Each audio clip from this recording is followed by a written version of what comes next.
Milo had a small shop that sold the sculptures he made from scrap metal.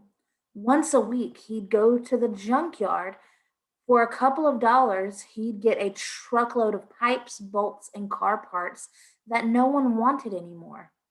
Then he'd spend hours and hours welding them together into something beautiful.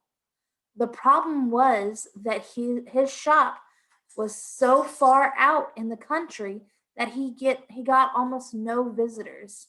People simply had no idea that he or his work even existed. He knew that one solution was to open a gallery in the city, but that was the last thing in the world he wanted to do. He hated the city and the way he felt as soon as he got within a quarter of a mile of he hated the city and the way he felt as soon as he got within a quarter mile of the skyline. Sorry, guys.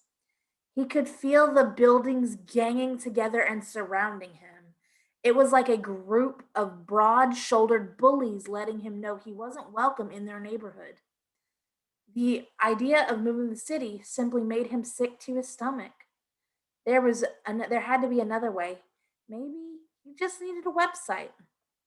So in this one, we're going to be looking at the figurative language that's being used in the underlined sentence. And I'll repeat the underlined sentence again. It says, he could feel the buildings ganging together and surrounding him. So let's look at the answer options. Would this be a hyperbole? So if you look at, hold on one second. If you look at this sentence, a hyperbole is an extreme exaggeration. So when I'm being dramatic in the classroom, I use hyperboles. I overreact. I have extreme exaggerations, right? An example of a hyperbole would be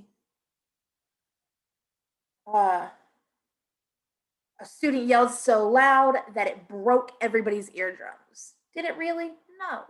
So that's an extreme exaggeration. A simile, is this a simile? Is this a comparison? Is this comparing anything? And if it is it using like or as? Because we know a simile is a comparison using like or as. Is it personification?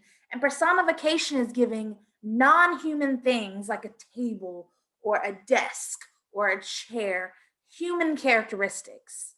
So if you look here, there are some non-human things like buildings. Is it making them do human things like walk or talk or move in some kind of way? If that's the case, then it would be personification. And our last one would be metaphor. A metaphor is also a comparison, very much closely related to similes. But with metaphors, you're comparing without using like or as. So go ahead and choose your best answer here, and we will move on.